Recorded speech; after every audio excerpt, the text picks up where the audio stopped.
Hi, everybody. Good afternoon. Welcome to Conversations with Calvin.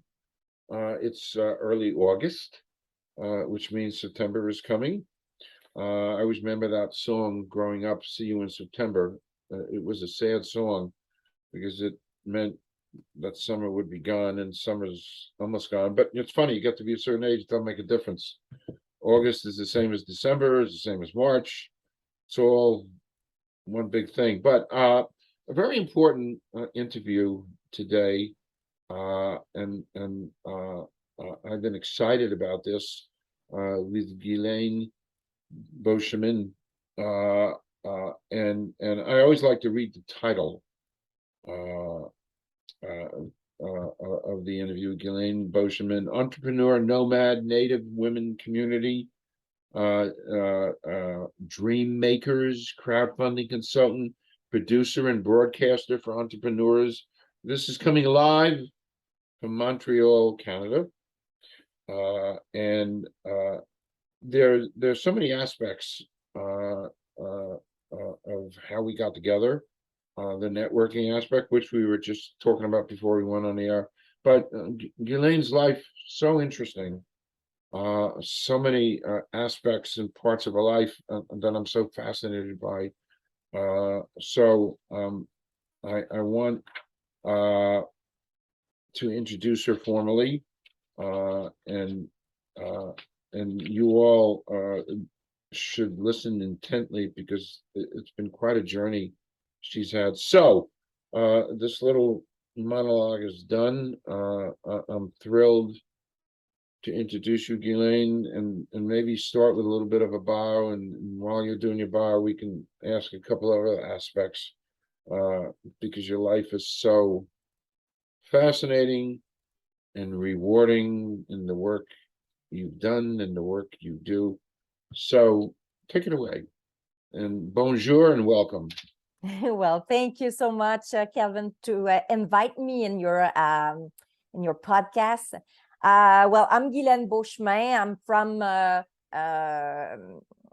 Abitibi. It's 6 hours up north of Montreal. Wow. Right now, I am at that place because we decided to be nomad entrepreneurs, and well, my life been I've been for 33 years entrepreneurs. I've been an artist before being entrepreneurs. I've been an artist. My family comes are all artistic in a way. My father played guitars. Well, all the instruments they played. So and they wanted me to sing. So I started to sing at 12, and I started to sing in bars, Wow. at 12 with my Wow. brothers that were doing playing music, and I've been singing for about 8 years, but I didn't like it. I didn't enjoy it because my father wanted me to sing, but I wanted to dance instead of singing. So, but it was a journey that it's been interesting. And at 18 years old, I stopped singing and I start dancing. so, I started that when I went to college, and after that, I met my husband. I quit everything. Love, you know what? Love. But I started to be an entrepreneur at that time because I knew that the education in college wouldn't be my cup of tea, and I wasn't interested in learning things that has no value for me, and that I was not interested about it. I was passionate about entrepreneurs. I was passionate about businesses, learning business, doing things for me and for others, not um, not well, working for others for me was to accomplish the dream of another person. And for me, that's why we call dream makers. I am a dreamer. My parents all the time told me, oh, Guylaine, stop dreaming, stop dreaming. I was always dreaming, but you know what? The dreams always come true for me because I was inconscient about it at that time. But for me, I was using the universe to accomplish all my dreams, to realize it. And I've done everything that I've done, I dream it for. And that's why I decided to have my business in 2018 called in French Makers de Rêve, but in English it's Dream Makers. So that's why I'm a person that have conviction about her dreams. And I think everything is done because you have a dream before and you just action every element to start the dream come true. Okay. We discussed this before we went on air. I hadn't thought about asking you this, and then I asked you if I could ask you. And we then went off into a discussion about this, but you have some health issues. It's not important to know those, but in the middle of your health issues some years ago, you had a supernatural experience, because you mentioned universe, and I'm a big universe guy, and that kind of rewired you and set you on. So anyway, you had a supernatural experience. You don't have to even tell us what it is, but oh, I can. It is part of my story. Okay. This is what created me. This is what reprogrammed me. Because before living this supernatural things, for me, I was nothing. I was in a complete dark side. Even though people tell me, wow, you're so bright, you have a sunshine in your eyes, you're so this, you're so that, you're inspiring me. But for me, I was a dead person before that experience. Inside of me was dead. Outside, it was somebody else that want to be a bright person, a star, you know, to be a star in the earth. But inside of me, it was completely dark, because at 10 years old, I lived some experience that was that changed my life a lot, and that brought me this dark side. It was in the family. It was everything was regarding sex. So I've been abused a lot during all my teenage time. Starting in my infant, well, at 10 years old, and it continues after that. And so that's why I was like a robot in the earth. I was walking like a robot and doing things that didn't matter, but I didn't know me. The only thing I wanted is to be dead. That's the only thing I wanted. So I try sometimes to suicide me, but always something came to stop me before doing it to me. And I always said, when I got cancer in 2010, it was the thing that changed completely my life, because I was in the dark side and came on to the the clear side, the light side. And I didn't know about this light side. It was completely a rush, something that it was amazing. I haven't seen the color of the flowers, the green of the environment, the blue sky. I haven't seen that. Everything was great for me. And I met my husband. I was 17. He was my bodyguard. For me, I needed protection. But even though this protection, until I have 13, not 13, but 38 years old, I've been living some experience regarding abuse, sex, and everything. But I had a family. Everything was there to be happy, but I wasn't happy. So the experience with the cancer was the day that it completely changed my life, because I was supposed to go in a protocol of chemotherapy for 9 months. I did two treatment instead of 9. And after the second, I said, no more, because I knew that I was going down the drain, and I was going to die. I was going to die because of it.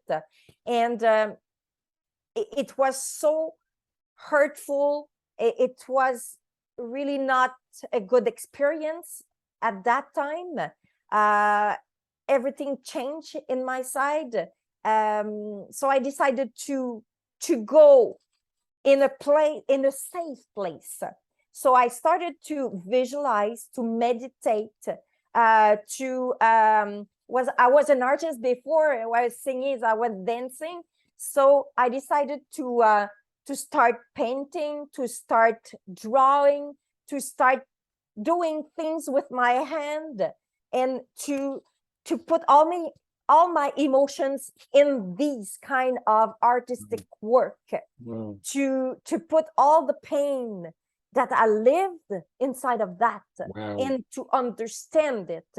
And Wow. it took me 2 months so my mind can be cleared about it. And in one time, it was so hurting. The second chemotherapy was so hurting me. I was alone in my bed with my dog at that time. No people around me, nothing, no noise. And something happened. Something came in and says, because I was praying, please bring me to you, because it's so hurting myself. I cannot live anymore. So something happened, and it said, Guylaine, do you want to live or do you want to die? That's the question I have, and it's about a second. Okay, it's not long. It's about a second, and it was something that came inside of me, and I didn't have the time to think about it.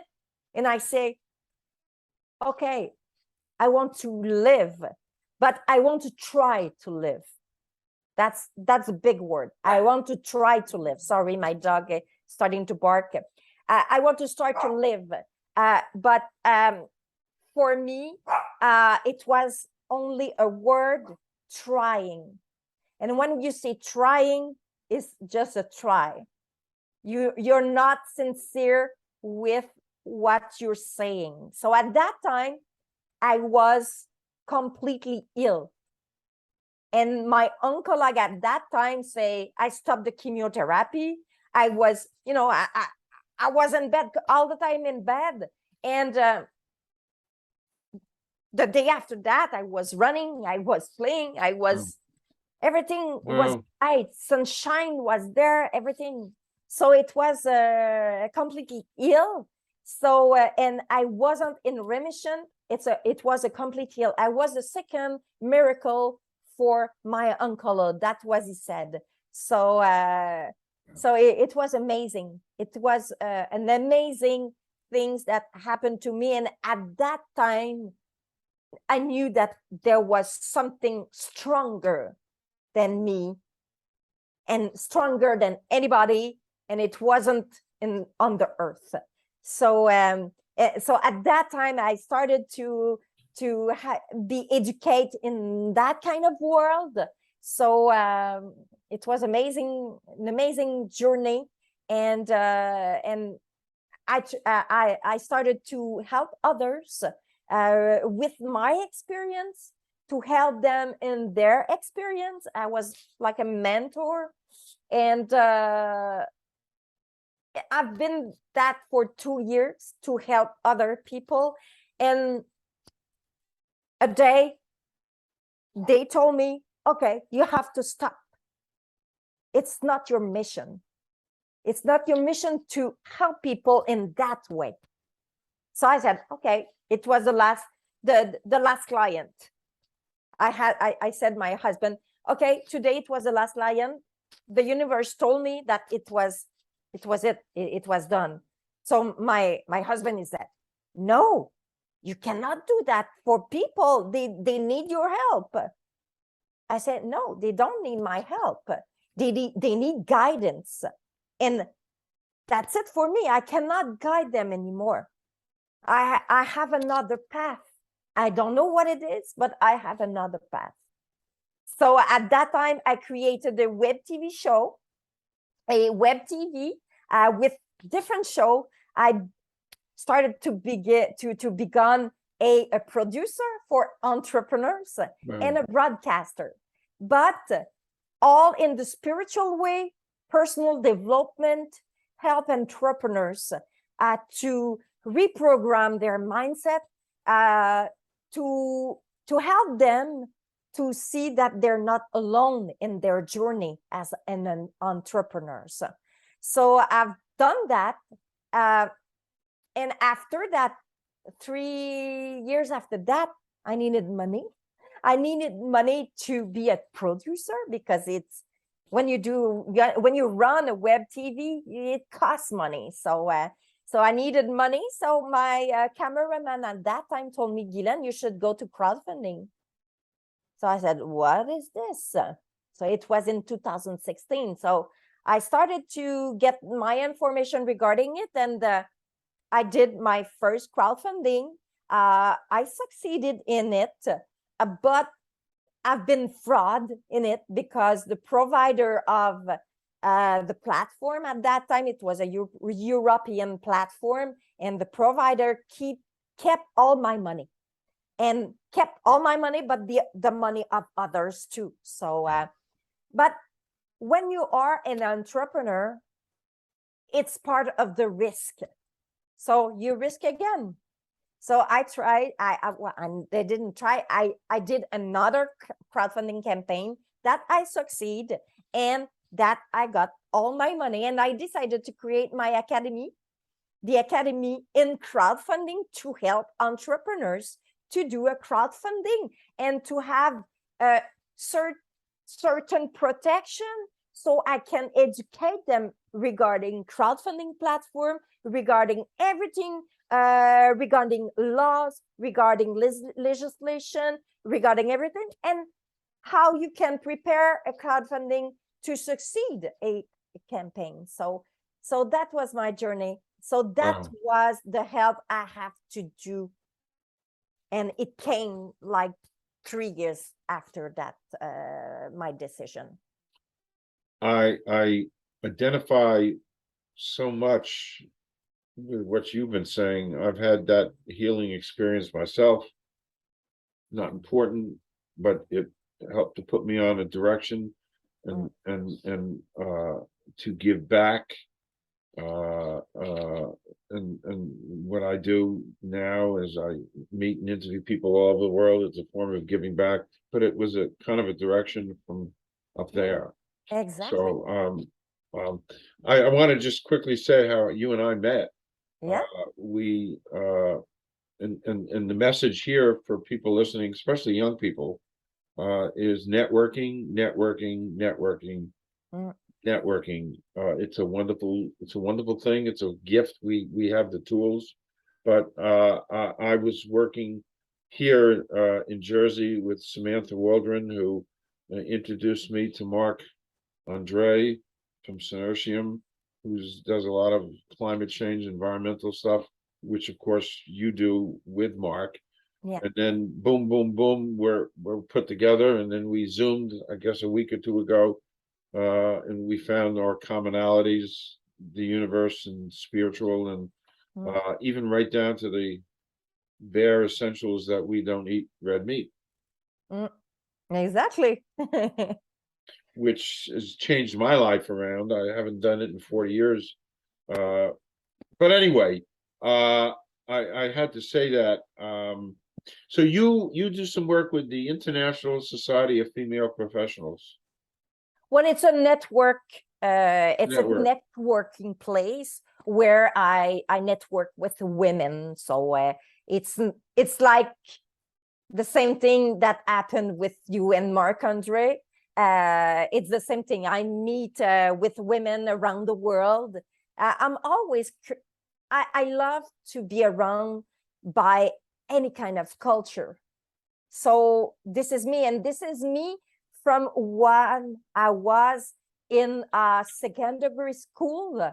I all the time I was with people that was stranger and that would come to different country, and I was curious about the culture and be surrounded about them because I want to learn about their culture and be surrounded about their energy that they have too. So for me, it's great to network with different networking platform that are not just in your region or your local, but internationally. So that's why we met. And which is great. Yeah. And I find these networking things transformative. A year or so ago, through networking, I'd met Alan Hesse in Ecuador, and he's been living and studying the Amazon rainforest, and he does a lot of work with children and educating them with climate change. And he's part of that group, that the climate optimist group that you graciously consented to be part of. And that, from that meeting, he introduced me to the climate environmentalists all over the world, and again, transformative for me, because you just kind of go with how the universe is taking you.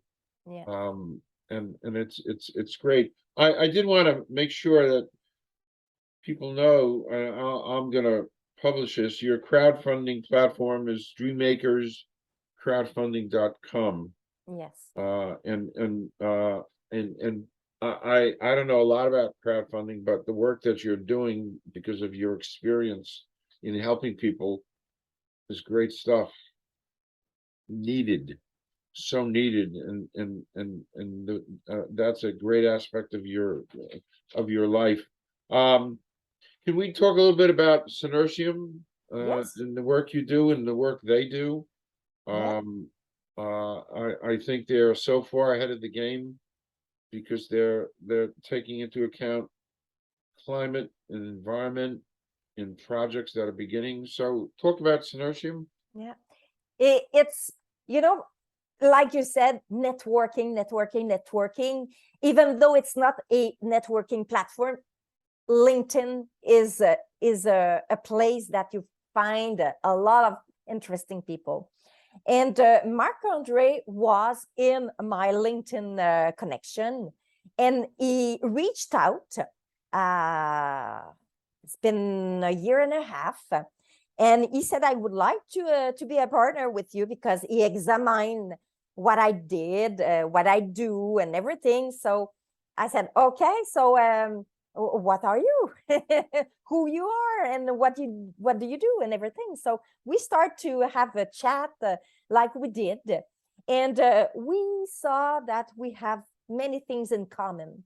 And the many things in common was the environment, the sustainable development, everything that make a difference in the life, in the earth, in the animals.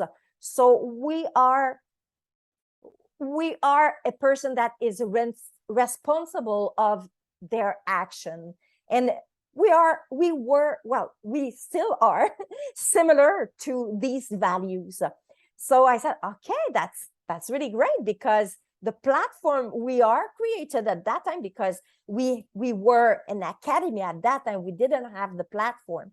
The platform came this year, but we were in construction, in building this platform because of the pandemic. It was an opportunity for us to say, okay, we are in academy, now we need another tool to help more.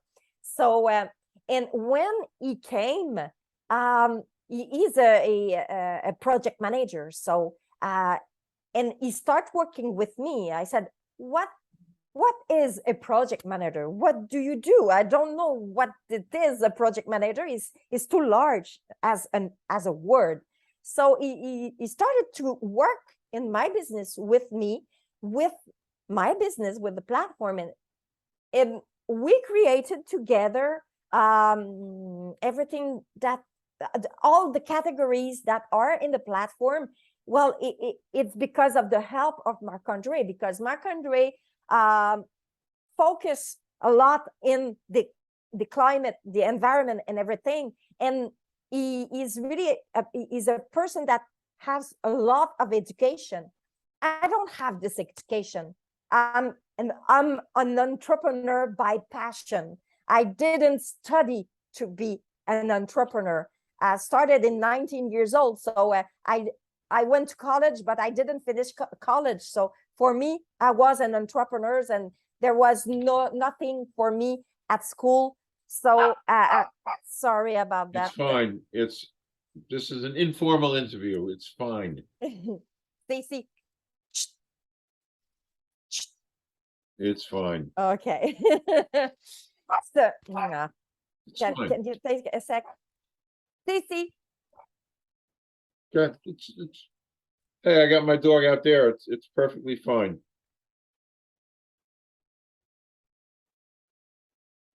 It's good. I'm so sorry about No, that. it's Guylaine, it's perfectly fine. Okay. Yes. So sorry about that. So so we started to work together, and he created these value in my business. So I started to be educated by him, by these kind of values.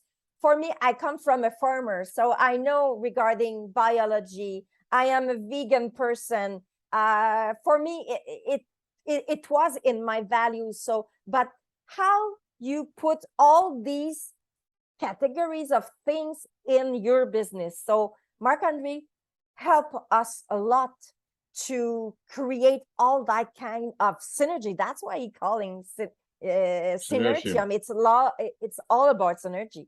So and so that's why our platform, it's regarding everything that has a social impact, everything that is technology but have a social impact. It has to make a difference. We are all in the agri-food, the technology, innovation, tourism, communication, SDGs, everything that make a difference in the human race, in the animals, and in the earth. That's us. So our platform, you have to think all about that. You want to make a difference, you come with us. You come to contribute, to back a project that has this value and that want to emerge and make a difference on the planet. And that's why we started to be partner. And he's a really great partner with us. We collide. It's more than a partner, it's a friend.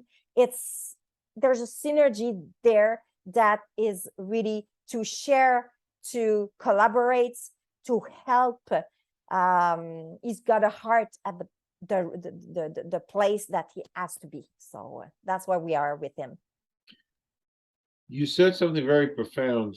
We talked about it briefly before we went on air, that I do work Now, it's this concept of One Health, which you just mentioned. You didn't use the term One Health, but you mentioned animals and plants and people and the earth.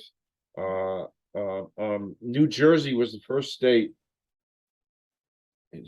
down here in the States. I know you call us the States. I know that because my cousins live in Montreal. They always said States. But New Jersey was the first state to legislate. It's been around. The concept has been around for a bunch of years, but it's becoming more important now. It's called One Health, and it's taking professionals in the realm, doctors in the realm of human health, plant health, and animal health with veterinarians, and putting them all together because each one of those disciplines depends on each other. So we as a human, we need animals and plants to be healthy, fish and even I mean, it's all interrelated. So synergium is so, in my brief readings about it, you guys are so ahead of the game in the way you're thinking, because we have to think like this because we're running out of time. Yeah. And every day we have to pitch in. We have to pitch in. Everybody has to pitch correct. in the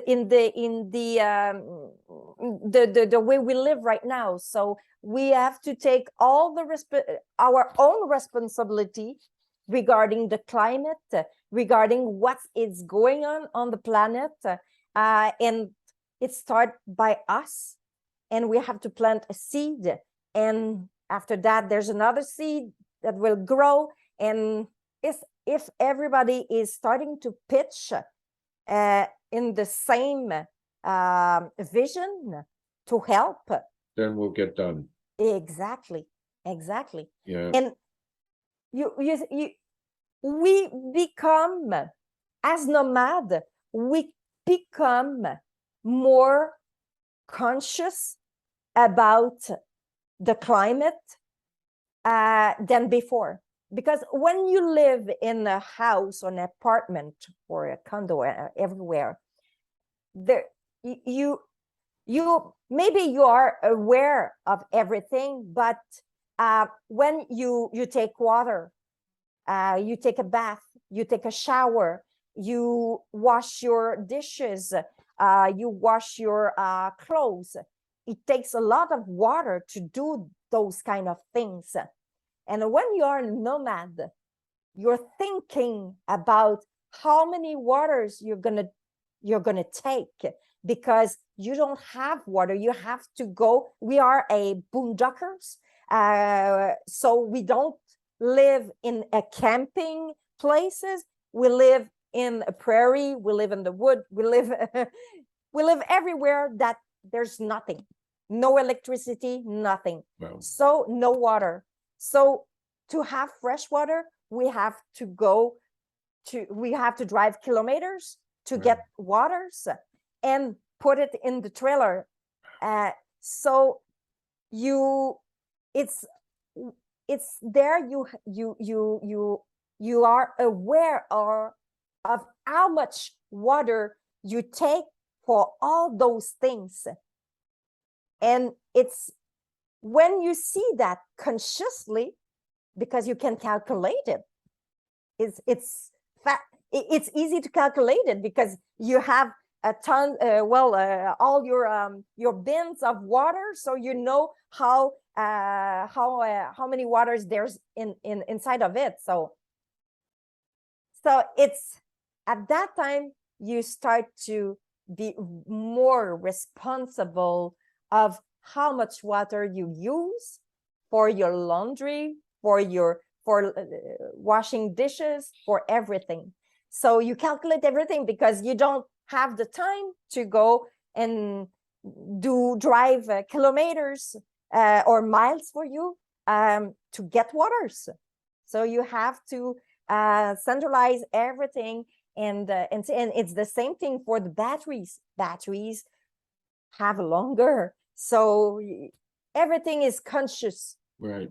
And it's really fun because it's like we live like let's say in I could say 100 years before or 80 years before, how our parents and grandparents lived before. So it's something that's really fun to live. It's an experience that educates us a lot.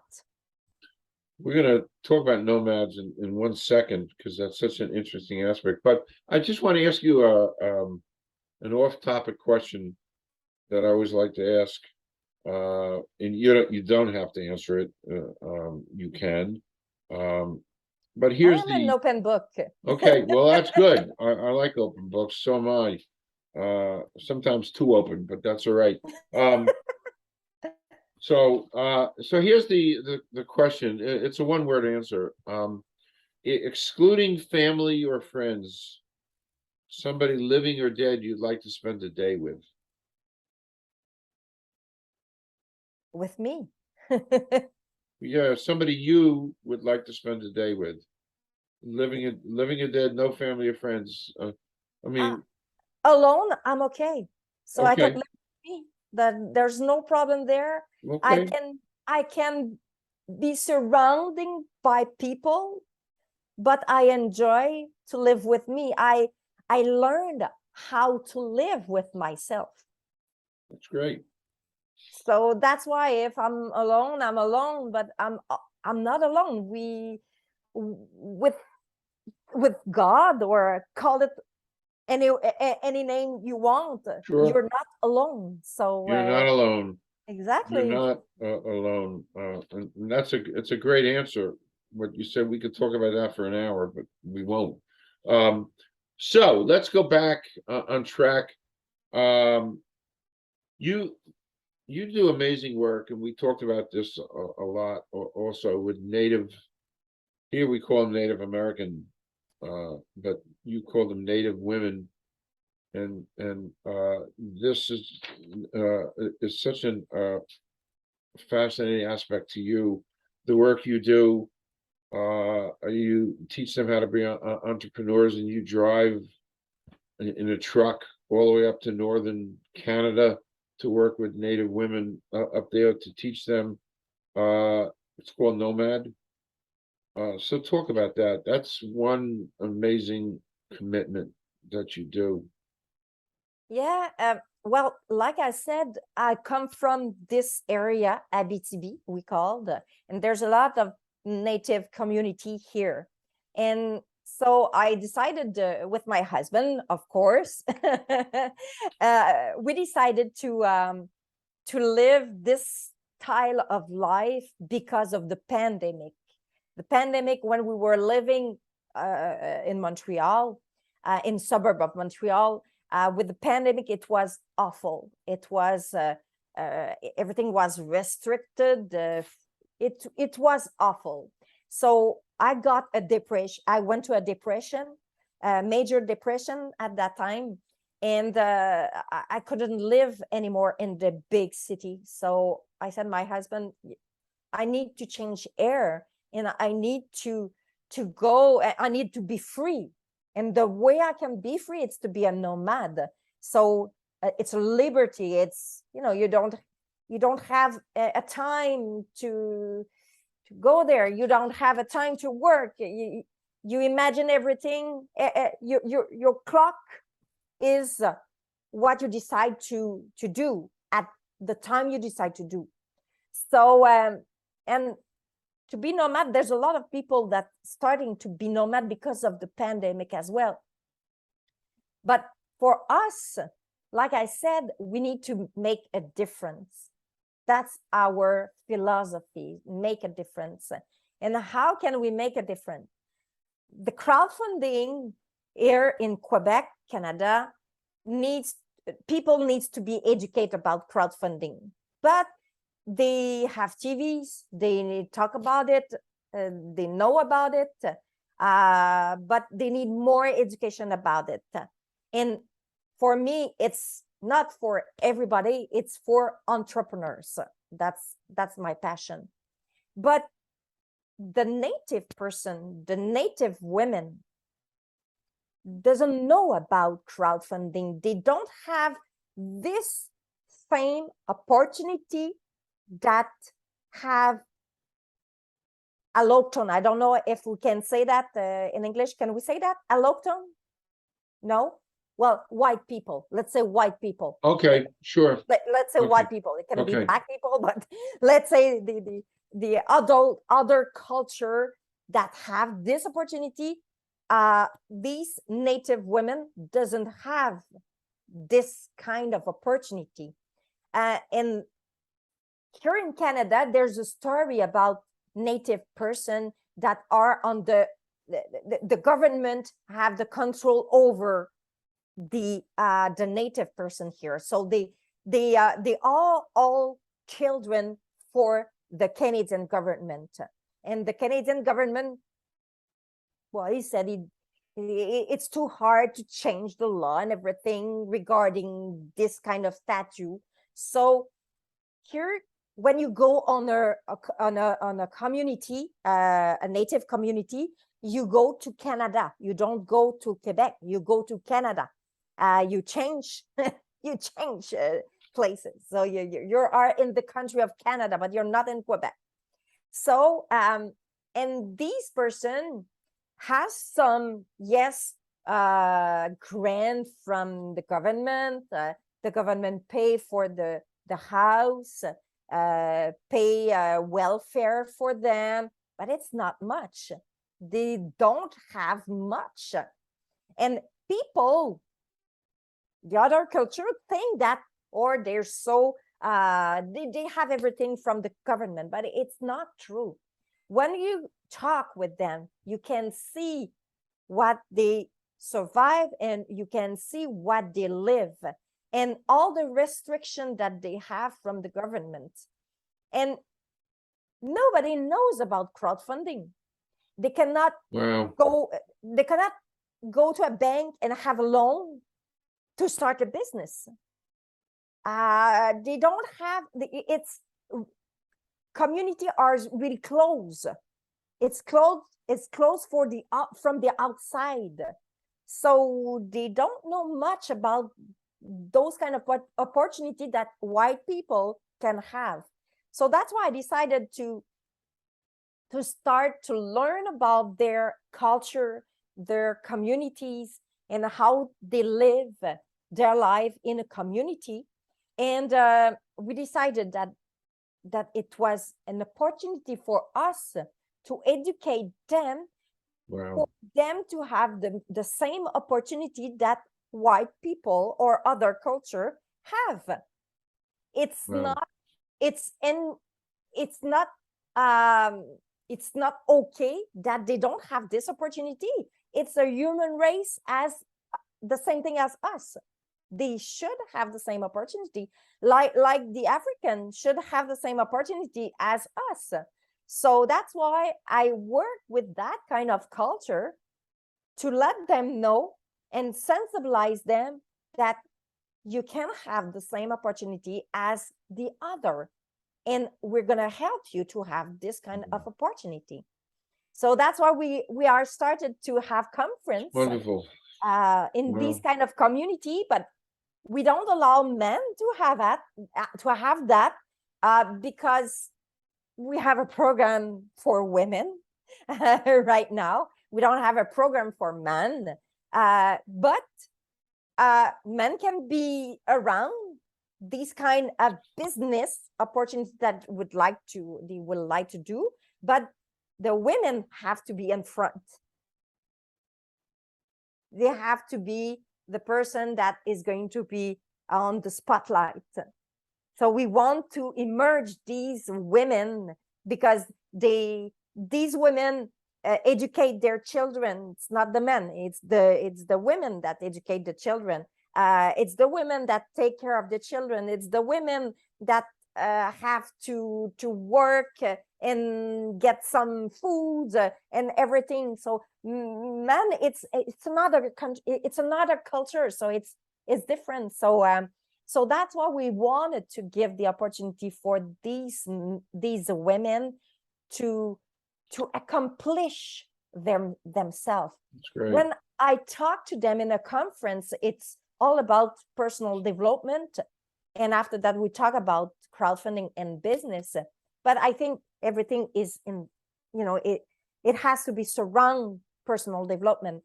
And they were really happy in the conference I do with them because they understand that they are similar. They have the same value as us. Because when it's a closed community, they don't know the outside world. So when you bring your experience as an entrepreneur, as a woman, they feel that they know you. They feel that they live the same thing, but with a different color of skin or different culture. So, but we still women. We still want to be accomplished in our life and to be someone and to help. So that's why we are wonderful. we're really happy to help them. Wonderful. Current events, I know the Pope was in Canada not too long ago apologizing Yes. to Native peoples for things that had happened over the years long before he became Pope, but that was a very moving thing that the Pope did, to apologize for period. Well, anyway, so the last thing, by the way, this whole nomad thing is so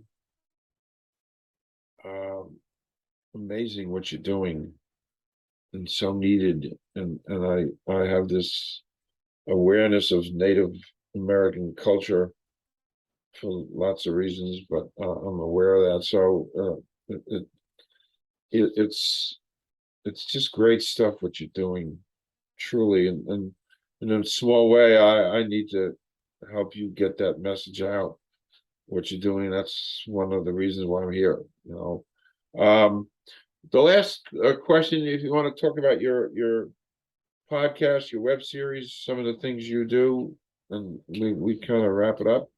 Yes, sure. Sure. Well, with our nomad experience, nomad journey, we decided to have a web series that called "It's a Go Entrepreneurs Nomad," and it's like a bit Big Brother. So it's following the cameras, following us on our journey. That's great. So, and we educate people in this new life. Well, there's a lot of web series around people that become nomads, but for us, we decided to be nomad. It's not just because we want to be free, we want to have freedom, and it's because we have a purpose. And the purpose is we go where there's a need. That's the purpose. And so that's why we are here in Abitibi right now, 6 hours up north of Montreal. We were supposed to be here for 3 months, but right now we have decided, because there's a lot of challenge here for people, and there's a lot of, well, they need help. The entrepreneurs need help to be relaunched because of the pandemic. To crowdfund their project as entrepreneur. They need to be educated about this kind of opportunities as well. So we're not just for Native women here, but we decided to live here for about 9 months instead of 3. Wow. Because people asked us, you need to stay. We need your help. So we're looking for an apartment right now. We don't know if we're gonna have an apartment because we have 2 dogs, and our dogs is our children. So we have to go where they accept us. So if there's no apartment, it's because the universe doesn't want us to be here. So it needs to be easy for us to find an apartment that our dogs can stay with us. Otherwise, we're going to go to United States and start our journey there and see for other native women around the United States. And that was the planification for us.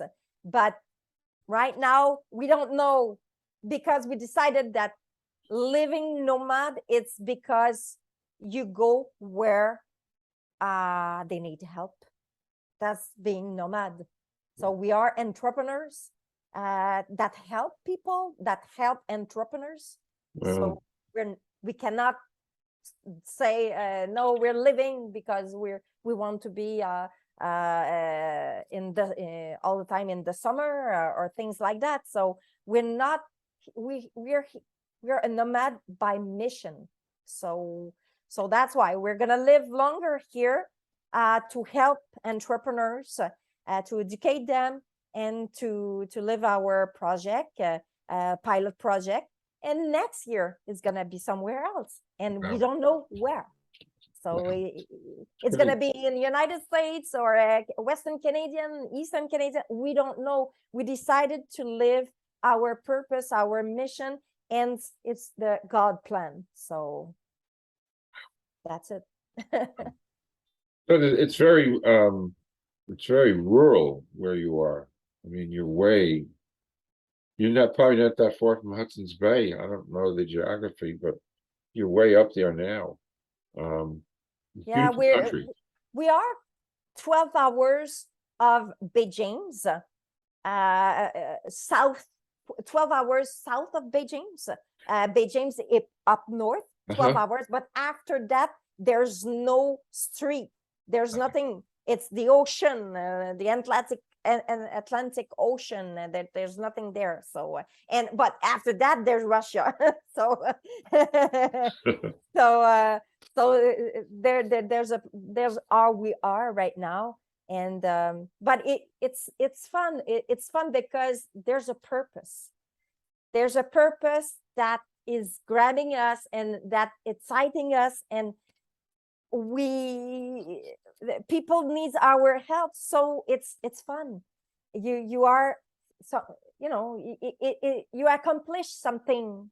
It's a mission. So you give values, and they give you trust, and they give you something else. Wonderful. So in return. So this is fun, and there's no anxiety. There's no more stress. There's no more production. You just live. And now I don't try to live. Like I said in 2011, when I lived my supernatural things, I said I'm gonna try to live. But when I got the depression 1 year and a half ago, I've been more aware of the word try to live. Now I can say I live the mission. I live my life. I live the purpose why I'm here on the earth. I have a mission. That's why I'm here. So, well, what a perfect way to end this segment.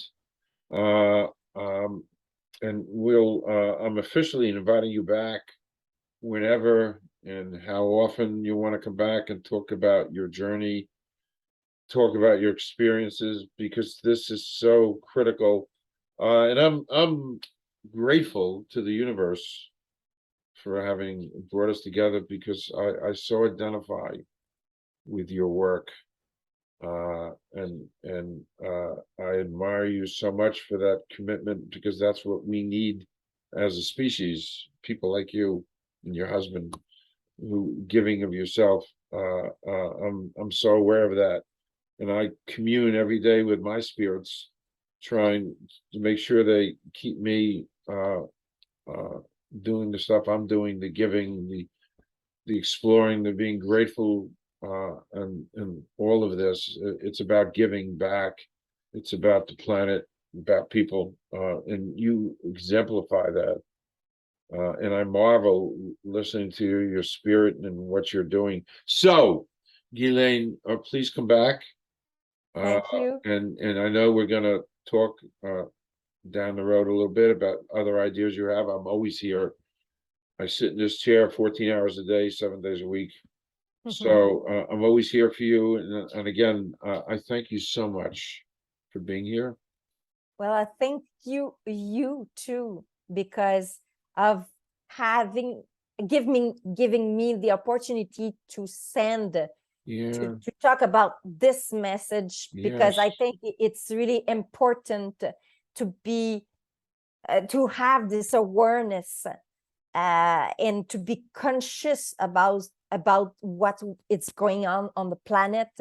And if everybody can take his responsibility step by step, together we're gonna do something really great for the And we planet. have to, and we have to. So again, thank you. You'll be back. And you made my day. This was great. So